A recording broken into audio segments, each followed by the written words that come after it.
Il finale della seconda stagione della serie TV di Fallout ci ha rivelato che la moglie e la figlia di Cooper Howard sono scappate in Colorado ed è molto probabilmente lì che sarà ambientata la terza stagione, perlomeno la sottotrama del ghoul. Ma cosa sappiamo del Colorado? E quali sono le informazioni canoniche sul Colorado di Fallout? In realtà, attualmente, non sappiamo moltissimo riguardo lo stato del Colorado pre-Grande Guerra del 2077. Infatti, Fallout New Vegas ci rivela che la forza di polizia della città di Denver, capitale dello stato americano, era dotata di un numero inusualmente alto di cybercani. I cybercani, come suggerisce il nome, sono dei cani cyborg e di conseguenza non sono dei robot come ad esempio un classico Mr. Andy o un Securitron, ma sono dei cani potenziati con parti robotiche, capaci di sopravvivere per un numero indefinito di anni. Infatti, nella Denver del 2281 è ancora possibile trovare dei cybercani prebellici. Ma il governo americano non è l'unica organizzazione che ha sperimentato la tecnologia dei cybercani, dato che Big Mountain, ma soprattutto l'Enclave, ci ha messo le mani sopra, come è possibile vedere in Fallout 2.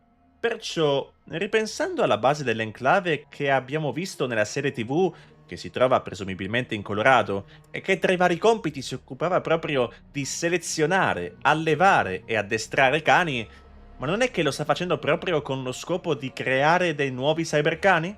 E visto che siamo nell'ambito delle speculazioni, a proposito di Enclave e Colorado, realizzando questo video mi sono accorto di un piccolo dettaglio che ricordavo di aver visto, ma che all'epoca avevo completamente sorvolato e poi col tempo dimenticato. Torniamo al 2 dicembre 2023, giorno in cui è stato pubblicato il primo teaser della serie TV di Fallout. Mi sto riferendo al trailer che ci ha rivelato la data di uscita della prima stagione, ovvero il 12 aprile successivo, anche se in realtà poi la serie è stata anticipata di un giorno, ma vabbè. Se ricordate, prima di pubblicare il teaser, sul canale YouTube di Prime Video è andato in onda in premiere un video countdown, dove veniva mostrata la porta del Vault 33, che si sarebbe aperta alla fine del conto alla rovescia. Ecco, questo video veniva accompagnato da dei commenti di vario genere di un reporter di Galaxy News Network, interpretato da John Daly, che nella serie TV ricoprirà il ruolo del nostro scopatore di galline preferito. Comunque, tra le varie cose dette dal reporter, voglio portare alla vostra attenzione una frase in particolare, detta intorno al minuto 12:46 del video. Vault-Tec Vault living is living the dream. And it's the only way to safety, unless you are the President of the United States or something like that, and you have a mountain in Colorado to go under and direct the events of the world. Not many of us are that. There's only one of those. Ora, considerando che nella serie TV abbiamo visto in carne ed ossa il presidente degli Stati Uniti, membro dell'Enclave, e che l'attenzione durante la terza stagione si sposterà proprio tra le montagne del Colorado, beh, non riesco a non vederlo come un piccolo ma al tempo stesso enorme teaser della presenza dell'Enclave in Colorado. E chissà, magari il presidente potrebbe ritornare in qualche forma per prendersi in mano l'Enclave. Anche se, va detto, considerando ciò che sappiamo dai videogiochi, il presidente, prima dello scoppio della Grande Guerra, dovrebbe essersi rifugiato sulla piattaforma petrolifera della Poseidon Energy al largo di San Francisco, e non sulle montagne del Colorado. Comunque vedremo come verrà eventualmente gestita la cosa. Tornando al Colorado, dopo la Grande Guerra, gli abitanti dello stato si riorganizzarono in un numero non ben specificato di comunità tribali. La più rilevante e popolosa di queste fu la tribù degli Handog, che abitava la zona intorno alla città di Denver. L'ex capitale del Colorado era invasa dai cani. Gli Handog riuscirono a fare amicizia con loro e basarono la propria tribù sul culto dei cani come spirito guida. Anthony, un legionario presente al forte in Fallout New Vegas, era proprio un membro degli Handog e ci rivela che la sua tribù fu assoggettata dal legato Lanius dopo una lunga e logorante guerra. Quando arrivò la legione combattemmo, come quasi tutte le tribù. Gli Handog resistettero anche di più. Ci sconfissero gettando i nostri cani nelle fiamme. I nostri anziani non sopportavano l'idea che i nostri spiriti animali bruciassero nell'aldilà. Gli Handog, a differenza di molte altre tribù, riuscirono ad opporre strenua resistenza all'assedio della legione. Come rivelato da Lanius stesso, nel Colorado, a eccezione degli Hand-Dog, vi erano pochi tribali da soggettare e di conseguenza la legione non poteva ripristinare i suoi ranghi con nuovi schiavi da impiegare nella guerra contro gli Hand-Dog. Come detto prima, alla fine la legione riuscì ad assorbire gli Hand-Dog e Caesar decise di mettere a frutto le loro abilità, rendendoli i suoi addestratori di cani. Ora, tra Fallout New Vegas e la serie TV vi è un intervallo di tempo di 15 anni, e quindi non sappiamo se nel Colorado vi siano ancora forze della Legione. Secondo me, l'esercito guidato dall'autoproclamatosi nuovo Caesar è composto dagli ultimi legionari rimasti, ma non escluderei di vedere dei riferimenti alla Legione, o magari anche agli Hand-Dog, nel Colorado della prossima stagione. Tecnicamente il video dovrebbe concludersi qui, dato che le informazioni canoniche sul Colorado di Fallout sono queste. Infatti, Fallout Tactics, videogioco ambientato in parte in Colorado, è stato dichiarato non canonico da Bethesda dopo l'acquisizione del brand di Fallout. E a maggior ragione, nemmeno Van Buren è canonico, dato che è un videogioco mai completato e mai uscito sul mercato, tra l'altro nemmeno sviluppato da Bethesda ai tempi. Ma è comunque possibile che parte delle informazioni presenti in Tactics e Van Buren possono fungere da fonte di ispirazione, come è già accaduto in passato.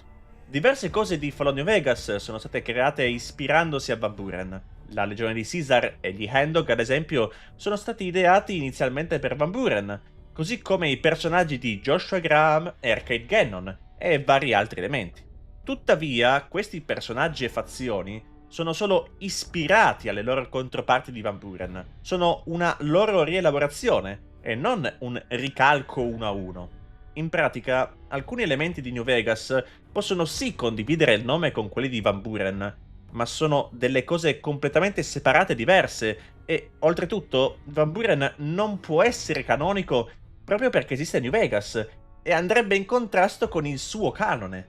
Se pensate che il discorso che ho appena fatto sia inutile, non è così, perché nella community di Fallout c'è ancora molta confusione al riguardo, con alcune persone che sono addirittura convinte che Van Buren sia canonico perché citato da New Vegas.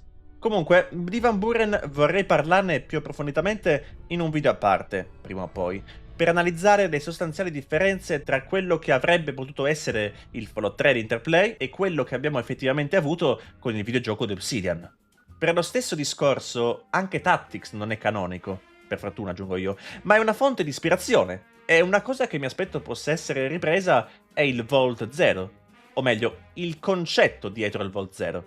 In Fallout Tactics, infatti, è presente questo Vault, che in parole semplici sarebbe stato il luogo che avrebbe amministrato tutti quanti i Vault della Vault. Il concetto di per sé è anche figo, e ha senso che ci sia un luogo centrale che conservi tutti i dati degli esperimenti degli altri Vault, ed è questo che mi aspetto verrà ripreso prima o poi, tralasciando tutto il resto che c'è in Tactics. Chissà, magari il Vault Zero verrà rielaborato come il Vault del presidente degli Stati Uniti, o qualcosa di simile. Comunque, il problema del Vault Zero non è tanto il concetto di base, appunto, come dicevo, ma è come è stato realizzato in Fallout Tactics.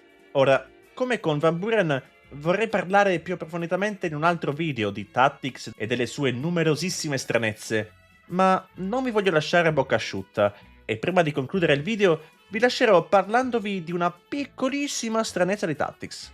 Il Vault Zero di Tactics è pensato per accogliere le più grandi menti d'America, insomma, scienziati, artisti, leader politici e chi più ne ha più ne metta. Questo Vault è gestito da un supercomputer centrale, chiamato il calcolatore. Questo calcolatore, però, non è un'intelligenza artificiale come potrebbe essere uno Zax del Vault 96, ma sfrutta dei cervelli umani per funzionare, in maniera simile a un Cerebrobot.